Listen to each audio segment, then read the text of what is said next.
मुझे शिष्या के रूप में स्वीकार करें। मैं जीवन भर के लिए आपकी शरण में आना चाहती हूँ, आप कृपा करें। मुस्कान शर्मा जी हैं। बिल्कुल आप आ तो सकते हैं, लेकिन आपकी कुछ परीक्षा होंगी। यदि आपने परीक्षा उत्तीर्ण कर ली तब आपको हम रख सकते हैं, नहीं तो नहीं। इतना आसान नहीं है संत बनना, इतना आसान नहीं है संतों के साथ रहना, बड़ा कठिन काम है। इसलिए हम आपकी परीक्षा करेंगे। यदि आपने उत्तीर्ण कर ली तब आपको रख सकते हैं, नहीं तो आप जहाँ हैं वहीं जितना हो सके भगवान की भक्ति करो, संतों से जुड़े रहो, सत्संग सुनते रहो और खूब नाम जप चिंतन करते रहो। क्योंकि पूरी लगन हर समय भगवान के भजन चिंतन करना। यहाँ कोई संसारिक मनोरंजन नहीं है, आध्यात्मिक मनोरंजन है। और संसारी लोगों को आध्यात्मिक मनोरंजन नहीं अच्छा लगता, और आध्यात्मिक लोगों को संसारिक मनोरंजन अच्छा नहीं लगता है। हैं दोनों मनोरंजन।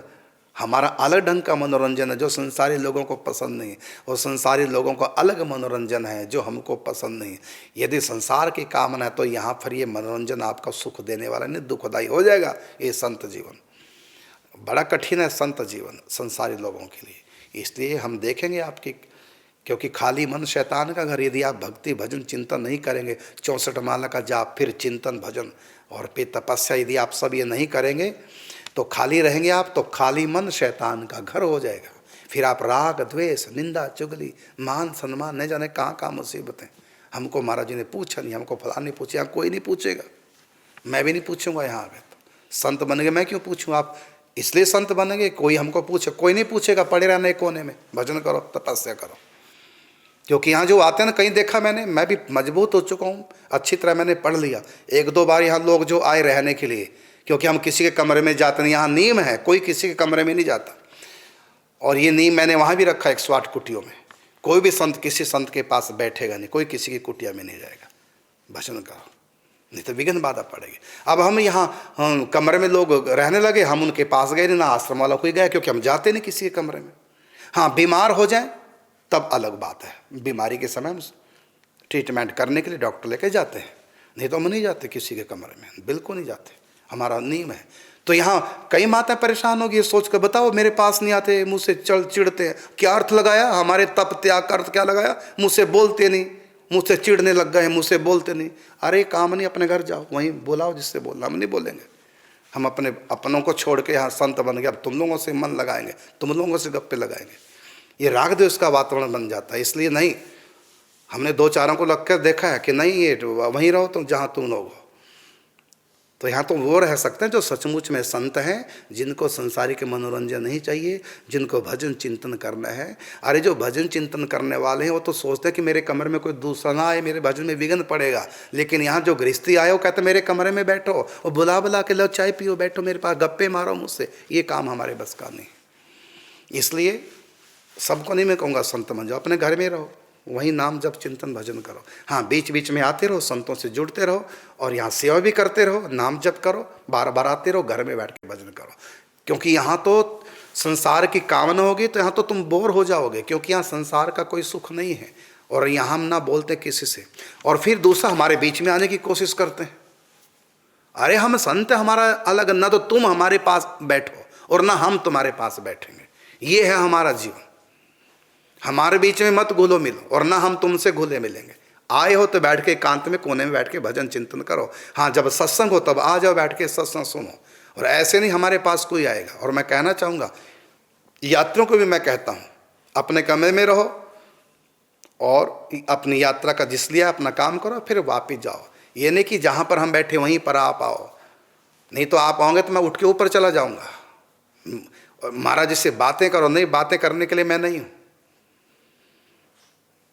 तो हमारे पास बैठते हैं, बातें करते हैं। अरे सब ये सब ना करो भाई, मौत सर पे खड़ी है, रास्ता इतना लंबा है, समय कम है, यहाँ भी तुमको वही बातें। अरे भजन करो, सत्संग संत सुनारे बैठ के सत्संग सुनो, राग द्वेष से मत पढ़ो, संसार की चर्चा मत करो। यदि ये सब आदतें होंगी तो नहीं। और मैं तो कहता हूँ पहले यहाँ आके रहो, हम तुमको देखेंगे और तुम यहाँ का माहौल देखो। तुमको पसंद आए यहाँ का माहौल और हमको तुम्हारा पसंद आए माहौल कि तुम कैसे हो, तो दोनों तरफ से यहाँ होगी, तब ही रुक सकते हो। ये संत जीवन आपको नहीं पता, बड़ा कठिन है। आपको लग रहा क्या मेरे क्या गए, आपको लग रहा है नाचना गाना हमारा चलता है, ये तो घंटा 2 घंटा कभी कोई सत्संग उत्सव आया, नहीं तो हम अकेले पड़े हैं अपने कमरे में। मैं ऊपर से 12 बजे के बाद आता हूँ, नाश्ता करते ही नहीं, मैं समय नहीं मेरे पास नाश्ता करने का। 12 कभी 1 बजे आता हूँ ऊपर से अपने कमरे से नीचे, कभी 1:30 बजे आता हूँ, और आकर भी किसी से फालतू बात नहीं करता। मेरे पास अपने अंदर बहुत काम है, बाहर से भले मैं कुछ नहीं करता, भीतर से मैं 1 मिनट भी मेरा मन खाली नहीं रहता। नीचे कई बार फ़ोन जाते हैं, अब नीचे आ जाओ, परसों में 1:30 बजे आया, उससे पहले दिन 2 बजे नीचे उतर के आया, भोजन भी नहीं करता, समय नहीं है नाश्ते का। और यहाँ पर जितने भी सब हैं, अब हम वृंदावन जाएंगे, जब मैं अखंड ब्रजवास लूँगा तो मैं बदल जाऊँगा, आप मुझको पहचानोगे नहीं, वही महाराज हैं। और केवल मैं ही नहीं, जो मेरे संग रहने वाले वो भी मेरे जैसे उनको बनना पड़ेगा, नहीं तो टिक नहीं पाएंगे मेरे पास कोई भी। सब कुछ नियम होंगे उसके, खाने के, पीने के, जगने के, सोने के, बैठने के, उठने के, और तभी कोई टिक पाएगा। इसलिए संतों के बीच में आना इतना आसान नहीं। आपने कहा ना मैं आपकी सेवा में आना चाहती हूँ, बड़ा कठिन है, अपने आप को मारना पड़ता है मन को। मन के हारे हार है, मन के जीते जीत, परमात्मा को पाइए मन ही के प्रतीत। तो जैसे कहा ना मंदिरों में बाहर होता है कि जूता चप्पल ही उतारो, तो हम कहते हैं जूता चप्पल ही नहीं, दिमाग भी उतार के आओ। नीचे चप्पल जूता उतारो और ऊपर से दिमाग उतारो, केवल भावना से भीतर प्रवेश करो, और तभी आप कामयाब होंगे, तभी संतों से कुछ प्राप्त कर पाएंगे। यहाँ संसार का मनोरंजन आप देखेंगे तो ढूंढा नहीं मिलेगा। हाँ, हम जब सत्संग कथा करते, नाचते गाते हो, वो एक अलग जीवन हमारा, वो तो एक प्रचार का है, वहाँ तो यही चलता है प्रचार। उत्सव मनाते हो अलग चीज़ है, लेकिन उत्सव जब हम मनाते तब आप लोगों को बुला भी लेते हैं। अभी उत्सव हमने कितना बड़ा मनाया, बरसाने में 108 कुटियों में आप सब लोगों को हमने बुलाया, कितना आनंद रहा। लेकिन ये आनंद हर समय नहीं होगा ये, और ये भी बाहर का आनंद है, भीतर का आनंद कुछ और है। यद्यपि वो इस आनंद से अरबों खरबों गुना ज़्यादा है, लेकिन उस आनंद को लेने के लिए बैठोगे, पहले तो बहुत बड़ी बोरियत की दीवार आएगी, जिसको तोड़ने के लिए सालों लग जाते हैं। बोरियत का मतलब अकेले बैठे रहोगे, चिंतन में कुछ भी नहीं होगा, अंधेरा अंधेरा अंदर, और थक जाओगे, परेशान हो जाओगे, उब जाओगे, उठो यहाँ से, नहीं होगा चिंतन। तो ये जो उबने की दीवार है ना, ये सालों लग जाएंगे इसको ढहने के लिए। और जब ये ढह जाएगी दीवार, और आप अथोड़ी पे अथोड़ी ध्यान का चोट मारते रहेंगे, और जब ये दीवार हटेगी, और जब हटी दीवार तो सामने आ गए युगल सरकार, तब तो राधा नाचे, कृष्ण नाचे, नाचे गोपीजन, और मन मेरा बन गया सखीरी पावन वृंदावन। और फिर मीरा जीन भर नाचती रही, गाती रही। लेकिन ऐसे नहीं है नाचना गाना, भीतर का अलग चीज़ है।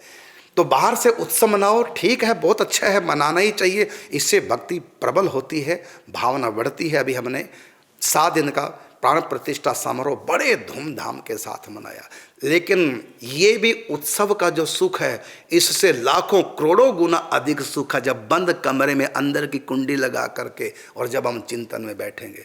लेकिन ऐसे नहीं, चिंतन में प्रवेश करने के लिए भी यदि प्रतिदिन 3 घंटे का अभ्यास करेंगे, तब जाकर, तब भी कई साल लग जाएंगे, तब जाकर के उसमें एंट्री उस आनंद में होगी। फिर बाहर सब कुछ फीका लगेगा। अच्छा, उसके बाद जब बाहर उत्सव मनाएंगे हम, वो फिर बाहर का आनंद नहीं लेंगे। उत्सव भले बाहर संत मना रहे हैं, लेकिन उस समय उनके भीतर भी उत्सव चल रहा है। उनकी आंखों से जब आप उत्सव देखोगे तो कल्पना नहीं कर पाओगे। आप तो उत्सव का बाहर का सुख लेते हैं, लेकिन संत उसी उत्सव में संत भी होते हैं। संत वहाँ कुछ और देख रहे होते हैं, वहाँ कुछ और खेल होता है। लेकिन ये आनंद एकदम नहीं आता, इसमें सालों लग जाते हैं। बड़ा अभ्यास चाहिए, बड़ी कठोर तपस्या चाहिए, बड़ी सहन शक्ति चाहिए, बड़ा सॉफ्ट स्वभाव चाहिए, और साथ में कठोर भी चाहिए। कोई कुछ भी कह दे, कोई असर ना हो, इधर से सुना इधर निकाला। इस ढंग का यदि हमारा जीवन रहेगा, तब जाकर के कोई हमारी सेवा में आ सकता है। तो बड़ा कठिन है, इसलिए आप आइए, आपका स्वागत है। कुछ दिन रहिए, हम आपको देखें, आप हमको देखें, हमारा जीवन कैसा वो आप देखिए, और आपका जीवन कैसा हम देखेंगे। और कहीं मैचिंग हो गई तो आपको हम कह देंगे बिल्कुल आप रहिए। जैसे हमारे यहाँ दीदी जी रह रही है, भी महिला हैं, और रमणी रह रही है बिटिया हमारी, और क्या बोलते हैं कृष्णा रंजनी रह रही हैं, सब युवा लड़कियाँ हैं जो मेरे पास रह रही हैं, हमारे बच्चे। और इनका जीवन कितना पवित्र मंगलमय है और राग द्वेष से हट करके है, इतना पवित्र जीवन है। तो ये जीवन आपको स्वीकार है, अलग बात।